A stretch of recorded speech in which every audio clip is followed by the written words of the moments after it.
NBA action. It's fantastic.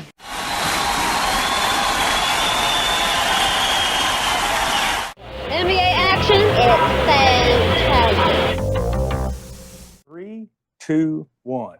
Broadcasting tape delayed from Adam Silverspoon's house in Houston, Texas. Maybe. I don't know Somewhere where it is. in the United States. Somewhere in the United States. Sports Economy Show is on. I'm Bill. This is JP. We're here to pump you up.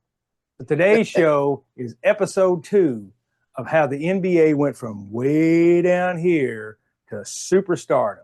Because the NBA is on tonight, and they're going to crown a champion. Right? Right.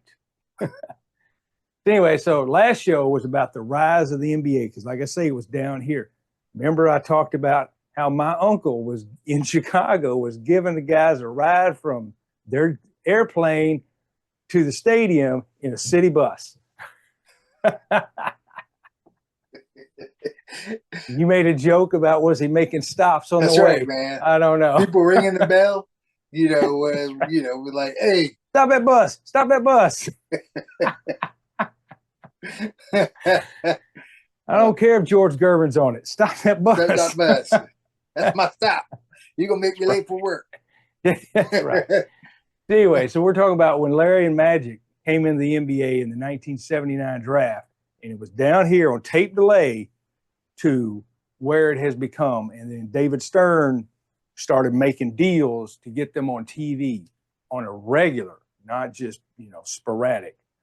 So we ended with the 88 championship, which the Lakers beat the Pistons. That's right. And David Stern had, like I say, had just signed a couple of television contracts with TBS to get them on television on a regular basis. And the ad campaign, remember the ad campaign? For NBA action is fantastic. with the Bernadette Peters. Boy, Bernadette They had a whole bunch of stars doing all those ads. Yeah, everybody did it. Oh yeah. Everybody that was they used to kill it at the Laker games. Yeah. Did Jack Nicholson do it? Did Jack Nicholson do an ad? I bet he did. I think he did. He did. I'm sure he. They had Paula Abdul, and they had I think Arsenio Hall might have did one too. They literally had everybody. But they used to kill it at the Lakers game. I think they literally used to walk the floor and just ask the celebrities to do it. Yeah. Back then, people would do it. Now they would be like, talk to my agent. Talk to my agent. But David Stern knew how to promote the NBA. Right. So anyway, we're going to start the show with the Detroit Pistons, also known as the Nasty Boys. Bad Is that right? The Bad Boys. I thought it was the Nasty Boys. Anyway. Nasty Everybody Boys hated Bill Laimbeer. Was the song in the 80s. Yeah. Yeah. That's right. That was Nasty. Yeah. Nasty Girls. It was, yeah. So whatever it was. Anyway, but whatever they called him, Bill Laimbeer was the dirtiest player in the NBA. Bar none. He made everybody. Everybody talks about Green for the Warriors right now. He is a jerk, but he had nothing on Bill. No, Bill Laimbeer would literally do stuff to you and be like, "That's right, I did it." Yeah. That's right, I did it. I'm sure he threw an elbow to somebody's head every night. Right, he fought more people in the NBA. You would have some teams that don't have as many fights as Bill Laimbeer in a 10-year span. Yeah. And Bill Laimbeer literally fought on a regular. Yeah. And usually he wasn't the one fighting. It was somebody else who just got tired of him and beat him down. Everybody hated him. But anyway, that was the Bad Boys. They went to the NBA championship 3 straight years, and they won 2. So they were a great team. And Joe Dumars. Isaiah Thomas. Dennis Rodman was on that team. Was John Sally on that team? John Sally was on the, I think he was on the winning teams. right? So they had Adrian Dantley was in the first NBA championship series where they lost to the Lakers. Like, I'm a Lakers fan, but the Lakers should have lost that in '88, summer of '88.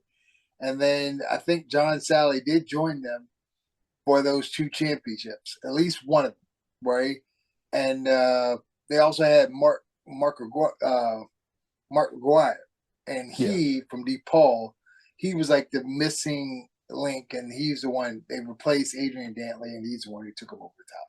That's what everybody. All right. So enough of that. Let's move on. I got a couple things about Adam Silver. Mm-hmm. In 1989, the league expands to 27 teams when it added Minnesota and Orlando. Orlando, your favorite team. Yeah. Stern also forms the USA Basketball Exploratory Commission, resulting in the formation of the 1992 Dream Team. He was initially opposed to the idea of having NBA players playing in the Olympics. 1990, this is where we're going to start today's show. NBA signs a 4-year, $275 million deal with TNT to broadcast games on cable, and a 4-year, $601 million deal with NBC to broadcast games on network TV.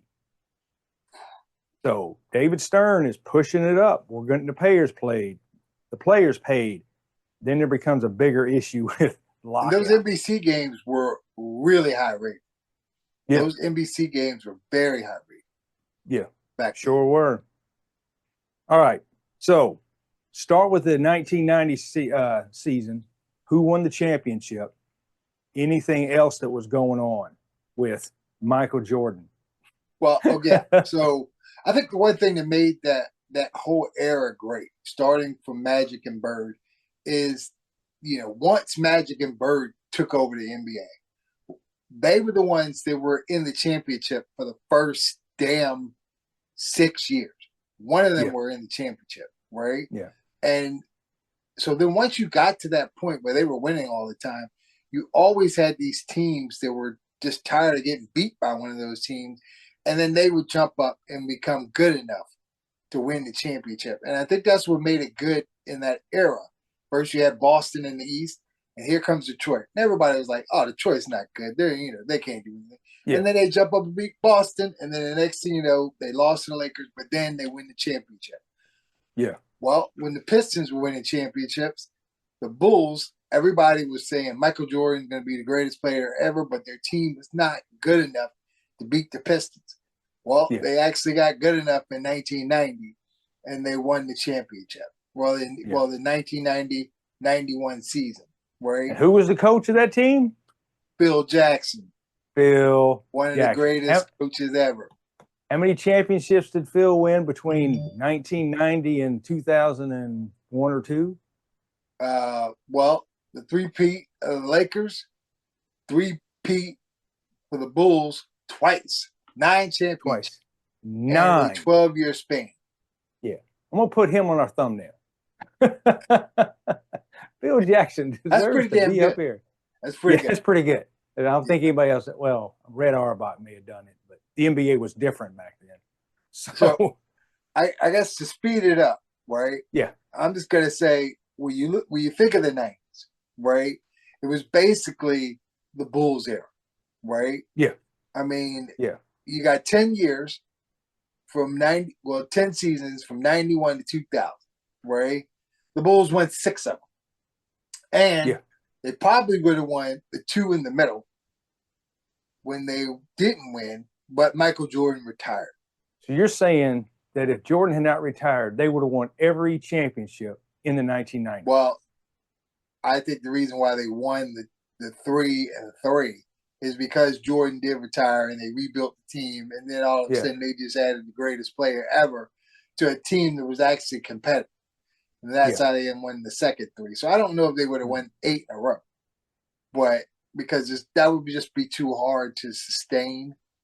Yeah. But I do know that the Rockets probably would not have won back-to-back championships in 94 and 95 if Michael Jordan had retired.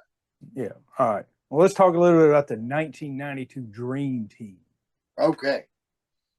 So In 1992, the United States got tired of other countries, based mainly Russia, basically building professional basketball teams to play in the Olympics, and we were still sending our Olympic athletes.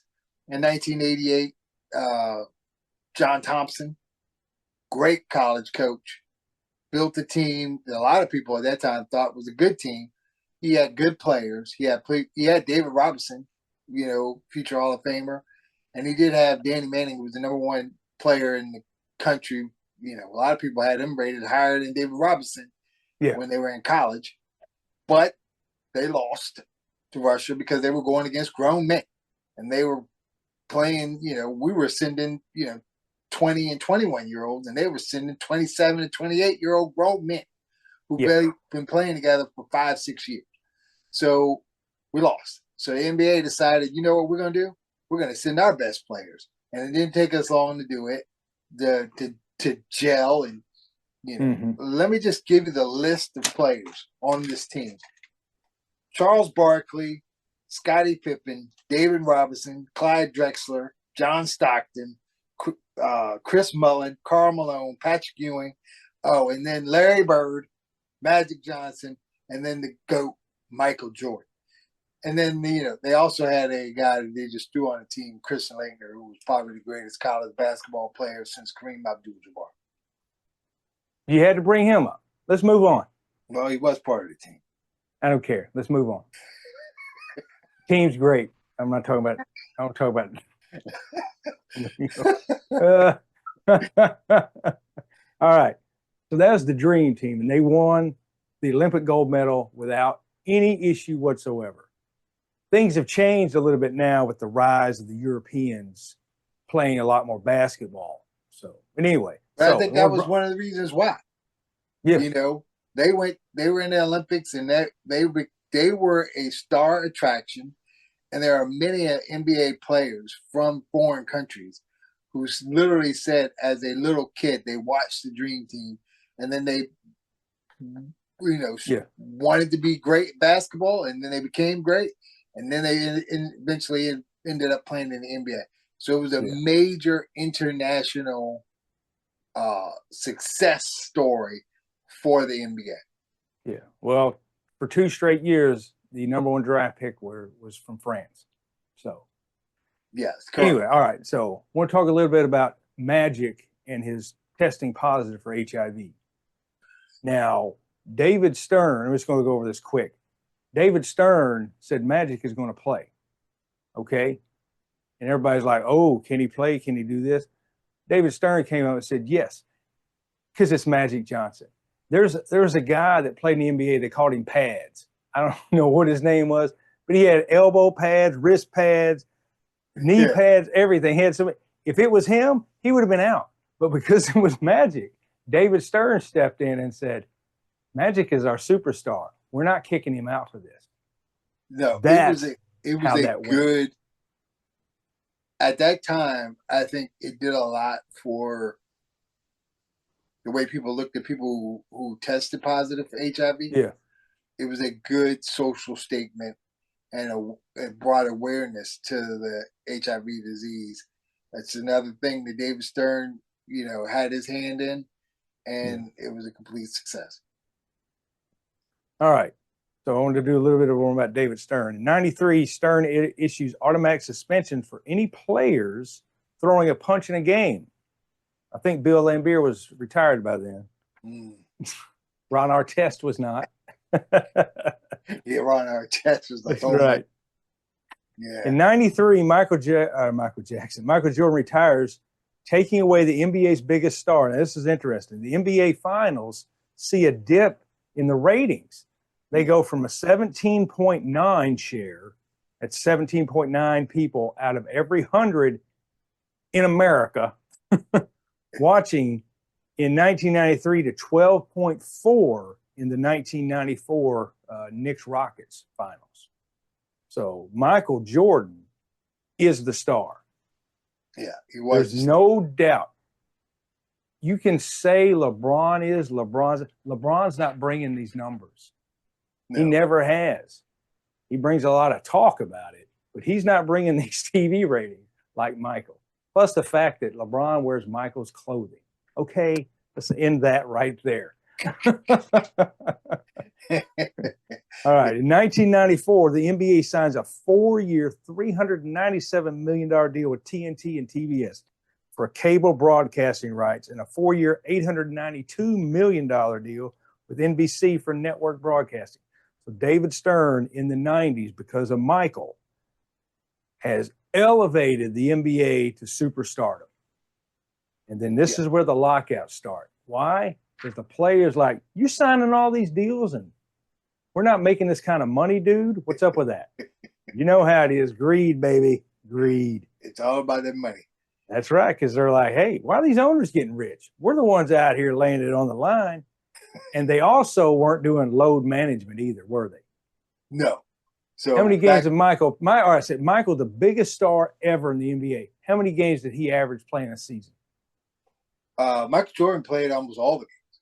Right? Yeah. Like, you know, like if Michael Jordan missed a game, it was because he was hurt, nicked up, or he was sick. Like he played. I think he probably averaged like 80 to 81 games a season. You know, it was definitely in the high 70s. Yeah, like I don't, even if he didn't play the whole game, he would play. Yeah, you know, so he was there and he played. Like nowadays, they're just like, oh, you know what? It's Tuesday. It's my day off. Well, see, Michael knew I'm the star. I'm here to represent the NBA because these fans came to see me. I'm going to give them a show. Yeah, yeah. Now, I'm going to fast forward to the guy named Colin Cowherd. That guy just kills me. I heard him on the radio today. I listened to his show for approximately 1.5 minutes. And he goes on, these 7-game series are too long. The players are getting hurt. Like, getting hurt? It's too much of a grind on them. Like, you moron. They've been playing 7-game series forever. What are you thinking? Anyway. Listen, man. He's at the top of the heap, and I'm way down here. Yeah, I'm not gonna talk about it too long. I'm just gonna say this. Back in the early 80s, when it was West Coast, East Coast, Lakers, Celtics, what they would do is they would play one night in one arena. If they played in Boston one night, they would play the following night, the next game. Yeah. Then travel, have that day off. One day off, one travel day. Right. Then play the next game. And then depending on what day that fell, like if it fell on a, Thursday, they wouldn't want to have a game on a Friday. But then they would have a Saturday afternoon, Yeah. But they never had more than a day off. Yeah. Now, they played Sunday. They played Sunday and they get to play Wednesday. Right. 2 travel days. They had a whole week off. Both teams had a whole week off. Yeah. Then they play the first game. Then they have 2 days off. Play a game 2, and then they have another 3 days off. Right? Yeah. So it's like, all right, we got to stop putting the NBA. Right. It's got to move because we can talk about this all day. It's too long. Anyway, the point is the star players in the NBA used to play regular, and they played hard for the fans. Yeah. Now it's not so much. All right, so in 95, the NBA had their first lockout from July 1st to September 12th of the same year. In 95, the league expands to 29 teams. They added 2 more teams, Toronto and the Vancouver Grizzlies. Canadian teams. I forgot Vancouver. No, Vancouver moved to Memphis, didn't they? Yeah. Yeah, okay. All right. What in the world's going on? I forgot Vancouver had a team. Yeah. I don't even think the Memphis even counts. Anyway, so 1997, the NBA helped start the WNBA. So that league's been around a long time. Longer than a lot of people realize. Yes. Yes. 1998, the NBA agrees to a 4-year, 800. Well, yeah, I just went over that. So in 1998, Stern leads the NBA through the longest lockout in NBA history. They started from January 1st and went to July 1st to January 20th of 1999. So they only had 50 games in that one season. Yeah, 99. So, yeah. So when did the Lakers win their first championship? What year was the three? All right, I'll break it down. Bulls won from 90 to 93. Yeah. Rockets won from 94, 95. Bulls won 96 through 99. Then it was the Spurs won, and then the Lakers Phil Jackson got them in order, and they won 3 in a row. Yeah. Mm-hmm. So how did they get Phil to come to the Lakers? So the Lakers were just an average team in the 90s once Magic left, and then they got Shaquille O'Neal, and once they got Shaquille O'Neal, the average players that they thought they had the team to win, but they just weren't good enough, and they were young. Yeah. Right. Yeah. And so then Kobe. They drafted Kobe, but he was straight out of high school. He showed a lot of promise. And then after a couple of years, Phil realized, hey, you know what I can do? I can win a championship with these guys. Chicago's messing around. I'm out. Sat out a year and then decided to go to the Lakers because he knew what they had, and they ended up winning the championship. 3 straight years. 3 straight years. Yeah. And, let me just, real quick. Right, like when you think about the NBA in the 90s, like everybody always thinks the 80s was the heyday, but the 90s probably had the best group of talent as far as the overall NBA. You had all the players who were drafted in the 80s who were good. Of course, Barkley, Jordan, Malone, all these guys that were on the Dream Team. And then they added players throughout the years: Gary Payton, Dikembe Mutombo, Shaquille O'Neal, Alonzo Mourning, Jason Kidd, Grant Hill, Kevin Garnett.